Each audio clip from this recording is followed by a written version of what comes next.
Hai semua, selamat datang di channel Baca Saham. Pada video ini, kita akan membahas satu topik dengan judul 8 hal penting perlu diwaspadai, jangan sampai rugi besar. Tapi seperti biasa, semua pembahasan ini bukan rekomendasi dan hanya informasi. Ingat, kerugian kamu tanggung sendiri ya. Di video ini, kita akan membahas kesalahan-kesalahan sederhana yang sering dilakukan oleh investor saham, yang bisa berujung pada kerugian besar. Kesalahan ini seringkali diabaikan atau dianggap remeh. Jadi pastikan kalian simak dengan baik agar bisa menghindarinya dan menjadi investor yang lebih cerdas. Poin pertama, tidak memahami dasar-dasar investasi saham. Kesalahan pertama yang sering dilakukan adalah tidak memahami dasar-dasar investasi saham. Banyak pemula yang langsung terjun ke pasar saham tanpa benar-benar memahami apa itu saham dan bagaimana cara kerjanya. Saham itu bukan sekedar angka yang naik turun, tapi merupakan kewajiban kepemilikan dalam perusahaan. Sebelum memulai, sangat penting untuk memahami dasar-dasar seperti apa itu analisa fundamental dan teknikal, apa itu risiko, dan bagaimana cara memilih saham yang tepat. Pasar saham itu bukan tempat ajaib yang membuat orang miskin menjadi kaya, begitu juga yang membuat kekayaan menjadi sangat cepat diperoleh. Tapi ada banyak cerita, ada banyak proses yang harus dilalui di pasar saham. Dan hal itu tentu harus diketahui sebelum melakukan pembelian untuk pertama kalinya. Entah itu mempelajari analisa fundamental, teknikal, mempertimbangkan berbagai risiko dan potensi profit, dan memilih saham-saham yang sesuai dengan risk profile kamu masing-masing. Memang ada tren saat ini yang sering mengatakan bahwa harga saham ditentukan oleh Big Fund. Saya setuju dengan statement tersebut, tapi bukankah Big Fund juga ingin mencari saham yang berkualitas untuk dibeli dengan jumlah uang yang banyak? Kita pakai logika saja, jika kamu punya uang 10 miliar, apakah kamu mau menempatkan uang tersebut di bank yang baru berdiri atau belum jelas track record-nya? Ataukah kamu tempatkan uang tersebut pada bank besar yang sudah diketahui sejak lama dengan kinerja yang bagus? Sebagai contoh, kita bisa lihat dari dua jenis saham. Saham perusahaan blue chip yang sudah mapan dan saham startup yang masih dalam tahap berkembang. Setiap jenis saham memiliki resiko dan potensi keuntungan yang berbeda. Tanpa pemahaman yang cukup, kamu bisa saja berinvestasi di tempat yang salah dan akhirnya kehilangan banyak uang. Di sini saya tidak mengatakan saham blue chip itu pasti bagus dan saham startup itu pasti rugi. Kamu tentu memiliki preferensi dan memiliki berbagai pertimbangan. Ada orang yang profit di saham blue chip, tapi ada juga orang yang rugi di saham blue chip. Sebaliknya, ada orang yang rugi di saham startup, tapi juga ada orang yang profit di saham startup. Itu artinya, profit dan loss itu tidak dibatasi oleh jenis sahamnya. Tapi kamu lihat dulu, risk profile yang kamu miliki itu seperti apa. Apakah lebih nyaman di saham blue chip, saham second liner, atau saham third liner. Kalau kamu perhatikan, setiap tahun akan ada saham unik yang harganya terbang sangat tinggi. Tapi beberapa bulan atau tahun kemudian, harganya turun lagi. Sebaliknya, ada saham bagus yang mungkin harganya turun dalam beberapa tahun. Tapi dalam jangka panjang, selama kinerjanya terus tumbuh, harganya akan naik lagi.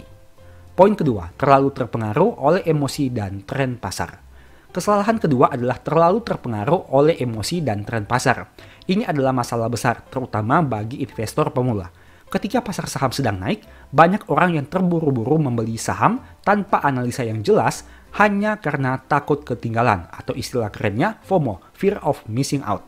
Sebaliknya, ketika pasar sedang turun, mereka panik dan menjual saham mereka pada titik terendah hanya untuk menghindari kerugian lebih lanjut. Sebenarnya poin kedua ini berkaitan dengan psikologi saham, di mana orang-orang akan terpengaruh membeli saat harga saham naik signifikan, dan sebaliknya orang-orang akan terpengaruh untuk menjual saat harga saham mengalami penurunan signifikan. Dengan kata lain, psikologi takut dan serakah sangat berperan penting di sini. Contoh yang paling sering kita lihat adalah saat ada hype saham di media sosial atau forum, dan tiba-tiba banyak orang membeli saham tersebut tanpa mengetahui latar belakang perusahaannya. Akibatnya, mereka hanya terjebak pada permainan harga sementara yang bisa berakhir dengan kerugian besar. Tapi ingat, di sini saya menekankan bahwa setiap orang memiliki sudut analisa yang berbeda. Mungkin untuk penganut scalping, mereka tidak peduli dengan fundamental perusahaan dan hanya melihat apa yang terjadi di hari tersebut. Tapi bagi seorang fundamentalis, mungkin lebih prefer untuk melihat kinerja perusahaan secara mendalam sebelum membeli saham. Jadi kembali lagi, setiap orang punya cara bertransaksi yang berbeda-beda. Dan intinya, selama kamu bisa profit konsisten dengan saham atau dengan metode yang kamu gunakan, itu sah-sah saja. Sebagai investor jangka panjang, penting untuk tetap tenang dan rasional. Jangan biarkan emosi menguasai keputusan investasi kamu. fokus pada tujuan jangka panjang, dan lakukan riset sebelum membeli atau menjual saham. Poin ketiga, tidak diversifikasi portofolio dan money management. Kesalahan ketiga adalah tidak melakukan diversifikasi portofolio dan atau money management. Banyak investor pemula yang menaruh seluruh uangnya dalam satu saham dan satu harga saja, berharap bahwa itu akan memberikan keuntungan besar dalam waktu singkat. Ini adalah pendekatan yang sangat beresiko. Jika saham yang Anda beli tiba-tiba turun atau perusahaan mengalami masalah, seluruh investasi Anda akan terpengaruh. Tapi memang untuk tawaran profitnya, saat harga saham naik signifikan, secara keseluruhan akan berdampak pada portofolio kamu. Diversifikasi adalah kunci untuk mengurangi risiko, entah itu diversifikasi saham ataupun diversifikasi harga saham. Kamu mungkin bisa melakukan diversifikasi saham dengan membeli 10 jenis saham yang berbeda. Tapi di sisi yang lain, kamu juga bisa melakukan diversifikasi money management. Artinya mungkin kamu hanya membeli satu saham, tapi membeli dengan 10 harga yang berbeda. Itu juga termasuk salah satu diversifikasi. Dengan menyebar investasi ke beberapa saham atau beberapa harga, kamu bisa mengurangi dampak kerugian jika mengalami penurunan. Ini adalah salah satu strategi untuk menjaga stabilitas portofolio jangka panjang. Kita lihat sekilas untuk simulasi ini. Ada dua strategi. Yang pertama, membeli seluruh saham pada harga yang sama, yang berwarna merah. Dan strategi kedua, membeli saham di beberapa titik harga. Dalam hal ini, membeli di 3 titik harga yang berbeda, yang menghasilkan harga rata-rata yang lebih rendah. Misalnya, kita membeli 100 lembar saham. Untuk strategi pertama, dengan angka harga saham 30 per lembar saham. Itu artinya total biaya yang dikeluarkan sekitar 3.000. Bagaimana untuk strategi kedua? Kita membeli pada 3 harga yang berbeda. Yang pertama adalah 40 dengan harga yang lebih tinggi dibandingkan harga strategi pertama. Yang kedua adalah 25 dan yang ketiga adalah 20. Dengan kata lain, rata-rata dari 3 harga ini jika membeli dengan jumlah lembar saham yang sama adalah 28,33 atau biaya yang kita keluarkan sekitar 2.833. Dari sini kamu bisa lihat perbedaannya. Orang yang membeli pada satu harga saja akan memiliki biaya atau total modal yang jauh lebih besar dibandingkan orang yang membeli dengan harga rata-rata yang berbeda. Tapi ingat, ini berlaku saat harga turun. Artinya apabila kamu bisa membeli pada harga yang lebih rendah akan membuat harga rata-ratanya menjadi lebih rendah. Tapi sebaliknya, apabila kamu harus membeli di harga yang lebih tinggi akan membuat harga rata-ratamu lebih tinggi. Artinya, konsep analisa ini memiliki dua sudut pandang, entah itu yang positif ataupun yang negatif. Sehingga kamu juga harus pertimbangkan apakah ingin melakukan skenario ini atau tidak. Poin keempat, mengabaikan analisa fundamental dan teknikal. Kesalahan berikutnya adalah mengabaikan analisa fundamental dan teknikal. Analisa fundamental adalah cara untuk menilai kesehatan finansial sebuah perusahaan, seperti melihat laporan laba rugi, neraca, rasio keuangan. Sedangkan teknikal lebih fokus kepada pergerakan harga saham berdasarkan data histori. Banyak investor pemula yang terjebak dalam investasi yang hanya mengandalkan informasi atau rekomendasi yang belum diverifikasi. Mereka membeli saham hanya berdasarkan hype atau informasi yang didengar dari teman-teman atau media sosial tanpa melakukan analisa yang tepat.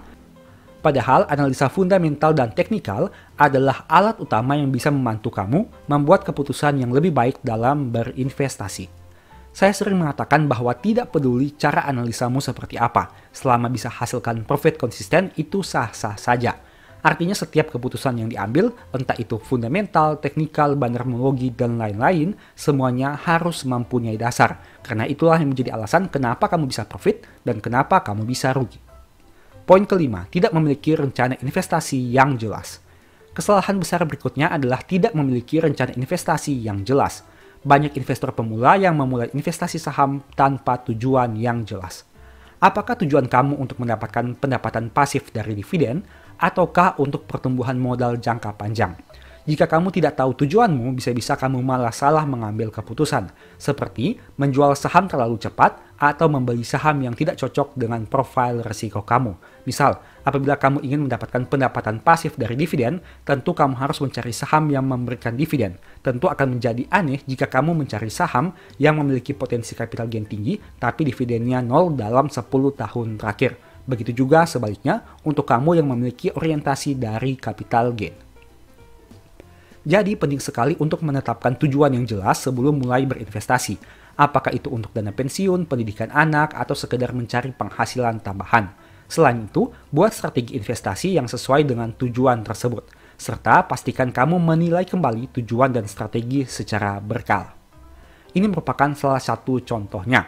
Jika diasumsikan kita memiliki biaya hidup per tahun adalah 120 juta dan kita asumsikan untuk pembagian dividen dengan beberapa yield yaitu 4%, 5%, 6%, 7%, dan 8%. Nah, apabila kita memiliki orientasi dividen atau dividen investing, mungkin kita akan tertarik apabila perusahaan membagikan dividen dengan angka yield yang besar dan memiliki potensi pertumbuhan di kemudian hari.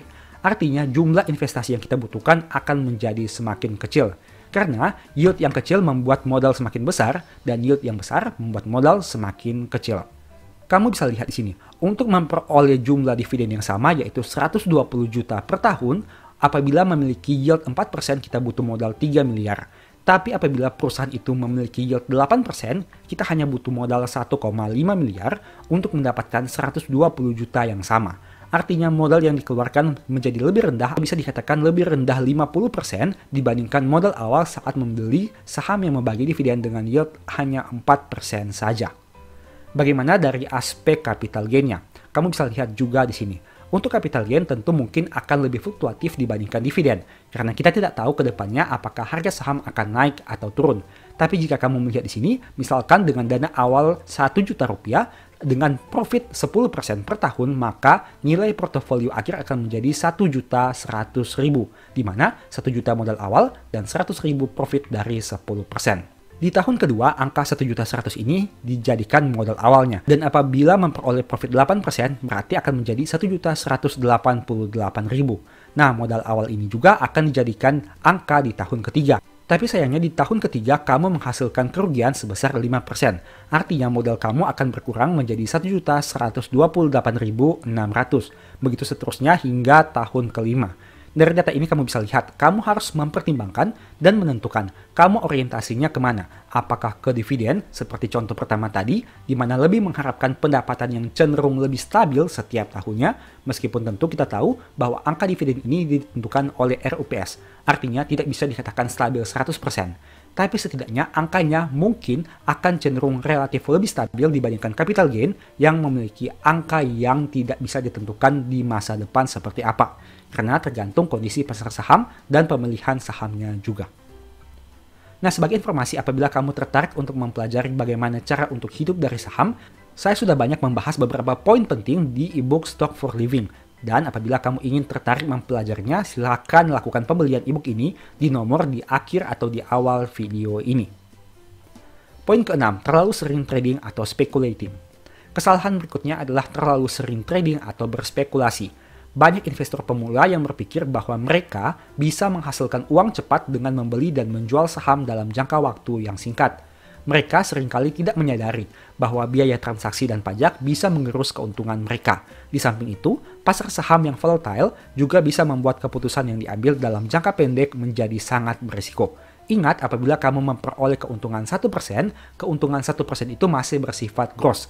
Artinya harus dikurangi dengan beberapa biaya tambahan seperti fee jual, seperti pajak, dan lain sebagainya. Misalnya, apabila kamu membeli saham di harga 1.000 dan harga sahamnya naik menjadi 1.100 dan kamu jual, keuntungan kamu bukanlah Rp100 tersebut, yang merupakan selisih dari 1.100 ke 1.000. Tapi ada beberapa biaya tambahan sehingga berpengaruh terhadap pengurangan dari nominal keuntungan kamu, yang artinya keuntungan kamu akan di bawah Rp100. Trading aktif memang bisa memberikan keuntungan jika dilakukan dengan sangat hati-hati dan pengalaman serta profesional. Tapi bagi investor pemula yang tidak memiliki cukup waktu atau pengetahuan, lebih baik untuk fokus pada investasi jangka panjang. Ingat, investasi saham yang sukses membutuhkan waktu, kesabaran, dan disiplin. Tapi kembali lagi, setiap investor atau setiap orang punya preferensi yang berbeda-beda. Tidak ada salahnya kamu scalping, dan tidak ada salahnya juga kamu value investing, selama bisa menghasilkan profit konsisten. Poin ke-7, tidak memahami risiko dan mengabaikan manajemen risiko. Kesalahan lainnya adalah mengabaikan manajemen risiko. Banyak pemula yang terlalu berani dan tidak menetapkan batasan kerugian. Tanpa manajemen risiko yang baik, kerugian bisa jauh lebih besar dari yang diperkirakan. Misalnya, kamu tidak memperkirakan saham ini bisa turun sejauh apa. Memang kita tidak bisa menebak secara pasti bottom harga saham tersebut. Tapi setidaknya dengan berbagai analisa dan perhitungan, kita bisa memperkirakan kira-kira apabila terjadi penurunan, harga sahamnya bisa turun sejauh apa. Misalnya, dengan melihat penurunan dalam beberapa tahun sebelumnya, dan kita kalikan dengan harga saham saat ini. Selain itu, bisa juga dengan sisi valuasi historikalnya. Di beberapa tahun sebelumnya, PBV atau per saham ini pernah turun hingga ke angka berapa, dan masih banyak lagi beberapa metode yang bisa kita gunakan. Penting untuk tahu harus jual rugi di mana, menyiapkan dana darurat, dan melakukan evaluasi rutin terhadap portofolio. Dengan cara ini, kamu bisa lebih siap menghadapi kondisi pasar yang fluktuatif tanpa terjebak dalam kerugian besar. Poin ke-8, tidak memperbaharui pengetahuan dan informasi. Kesalahan terakhir yang sering dilakukan adalah tidak memperbaharui pengetahuan tentang investasi saham. Pasar saham terus berubah, dan informasi yang kamu punya saat ini bisa jadi tidak relevan beberapa tahun lagi. Jangan pernah berhenti belajar, pelajari strategi baru, ikuti berita ekonomi, dan terus beradaptasi dengan perubahan di pasar. Saham yang dulu bagus belum tentu saat ini bagus.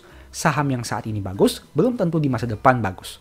Artinya semuanya punya potensi berkembang dan punya potensi menurun kinerjanya. Itulah pentingnya untuk terus update berita terkini, agar keputusan yang diambil bisa up to date dan bukan berasal dari informasi di masa lalu. Dengan memperbaharui pengetahuan, kamu bisa tetap jadi investor yang bijaksana dan lebih siap menghadapi tantangan di pasar saham. Semoga dengan video ini kamu memperoleh manfaat baru, dan sebagai informasi, saya sudah pernah buat satu video yang mungkin bisa berguna bagi kamu. Nonton hingga selesai agar mendapat pemahaman yang utuh. Saat ini saya mau bahas beberapa komentar subscriber di channel YouTube Baca Saham. Semoga dengan pembahasan ini, ada berbagai informasi baru yang bisa diperoleh.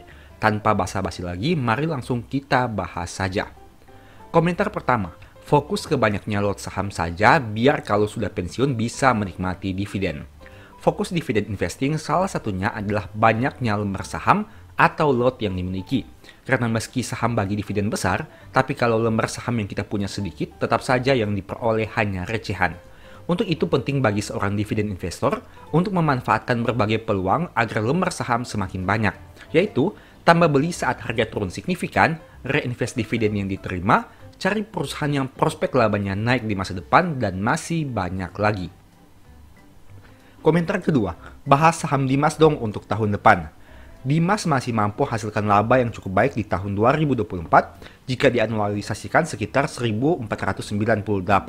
Angka ini memang lebih tinggi dibandingkan 2 tahun sebelumnya.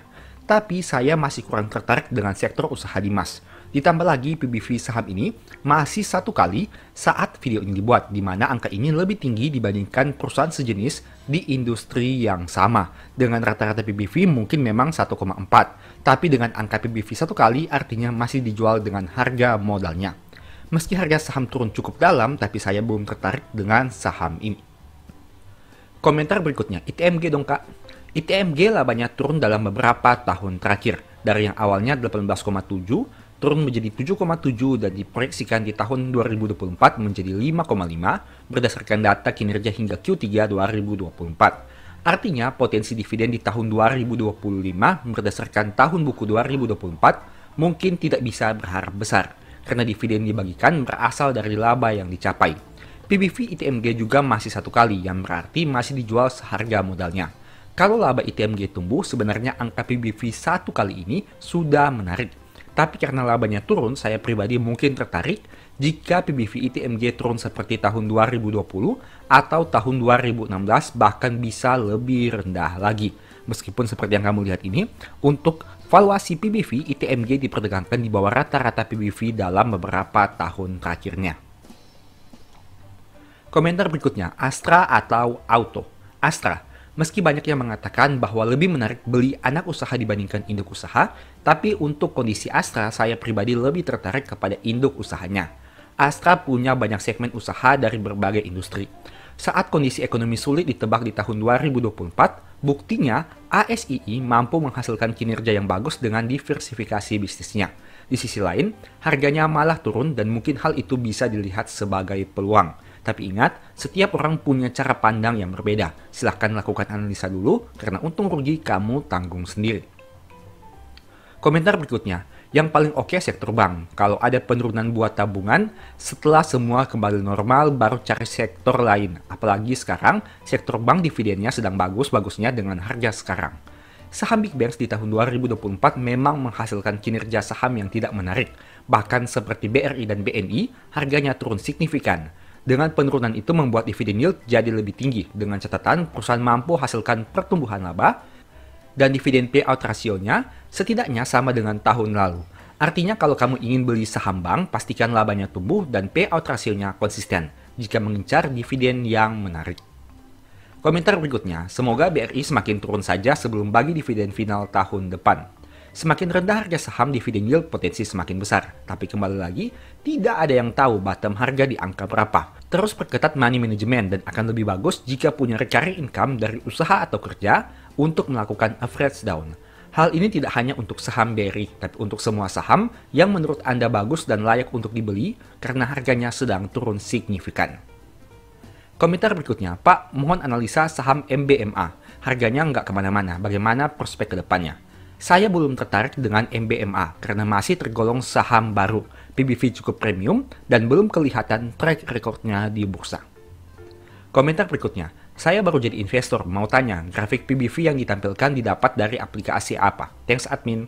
Saya pakai aplikasi Stockbit dan pilih menu Funda Chart, kemudian klik Save untuk pilih indikatornya. Semoga bermanfaat ya. Komentar berikutnya, kalau masih di bawah 1M, maka trading lebih baik agar growth portfolio lebih cepat. Tapi jika di atas 1M, maka value investing. Tapi jika di atas 10M, maka dividend investing. Di atas 10M dengan dividend investing semisal 10% saja, berarti 1M dividennya. Sangat cukup sekali buat passive income. Nah, komentar saya seperti ini, mau trading silakan, mau investing silakan.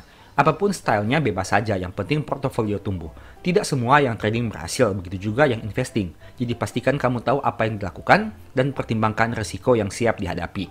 Karena untung rugi, kamu tanggung sendiri. Komentar berikutnya, saat tahun pertama saya investasi, harga saham BBTM kisaran 2.200 sampai 2.500-an. Angka itu sudah beberapa tahun yang lalu jika kamu lihat berdasarkan grafik data 10 tahun terakhir ini. Artinya kalau kamu beli saham ini saat harga 2.000-an, mungkin saat ini sedang floating loss mencapai 30-60%. Karena saat video ini dibuat, ditutup pada angka Rp1.140. Komentar berikutnya, terima kasih atas edukasinya, jadi semakin semangat buat nabung saham. Target tahun 2025 semoga bisa tembus 50 juta dengan rutin nabung setiap bulan 1 jutaan. Semoga pembahasan di channel ini bermanfaat ya. Metode dollar cost averaging dengan cicil beli setiap bulan merupakan salah satu metode untuk memperkecil potensi resiko. Tapi kembali lagi, selama saham yang dibeli itu tepat. Karena pada akhirnya dalam jangka panjang, hasil di portofolio akan berbicara lebih nyaring dari sekedar analisa. Komentar berikutnya, Kak, kalau untuk mahasiswa mending capital gain atau dividend investing ya Kak? Baru mau mulai saham. Kalau capital gain paling kayak retail, AMRT atau midi terus dividend investing, belum tahu Kak pertambangan atau sektor mana. Semoga dijawab. Jawaban saya terserah. Terserah kamu mau cari saham apa dan selama metode yang dikuasai itu kamu yakini. Mau cari capital gain boleh, dividen juga boleh. Seiring dengan berjalan waktu, kamu akan temukan sendiri lebih cocok yang mana.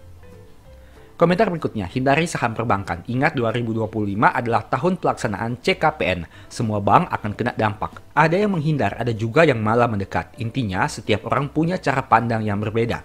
Terserah mau lakukan apa selama kamu tahu potensi risiko dan profit yang ada di depan. Saya pribadi melihat penurunan harga saat ini sebagai peluang, tapi setiap orang punya persepsi yang berbeda. Tidak ada yang benar atau salah selama portofolio dalam jangka panjang bisa cuan. Komentar berikutnya, Bank Review SCMA. Saya kurang tertarik dengan saham media di tahun ini karena prospeknya yang kurang menarik dan ditambah dengan berbagai kompetitor yang berbasis digital. Tapi kembali lagi semua tergantung kenyamanan kamu. Dari sisi harga saham SCMA cukup terjangkau setelah stock split dengan harga seratusan rupiah. Tapi dari sisi PBV, saya melihat SCMA belum menarik jika dibandingkan kinerja yang berhasil mereka capai. Komentar berikutnya. Semua analisa tersebut cuma sekedar fundamental. Kembali lagi, tujuan ke pihak bandarmologi. Big Fund kapan akan angkat barangnya.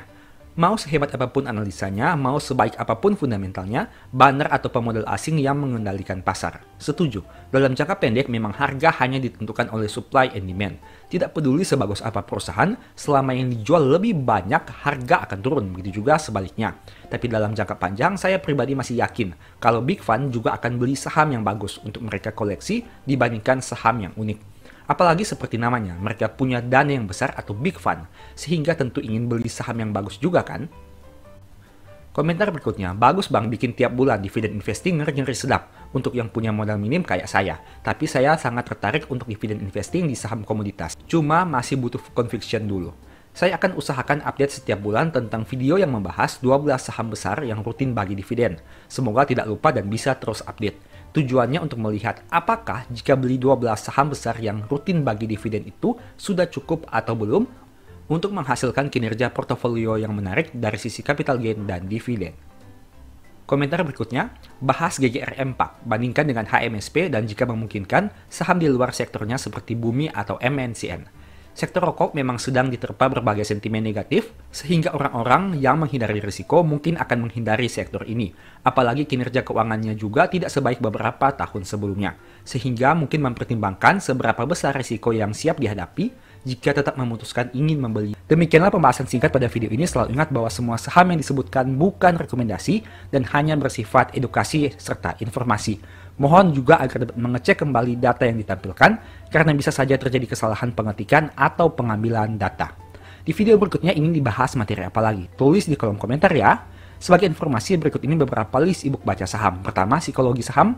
Kedua, stock for living. Ketiga, strategi nabung saham. Keempat, the stock market. Dan yang kelima, cara cepat analisa laporan keuangan. Apabila tertarik, chat saja pada nomor WA yang ada. Sekian video ini, semoga bermanfaat. Thank you.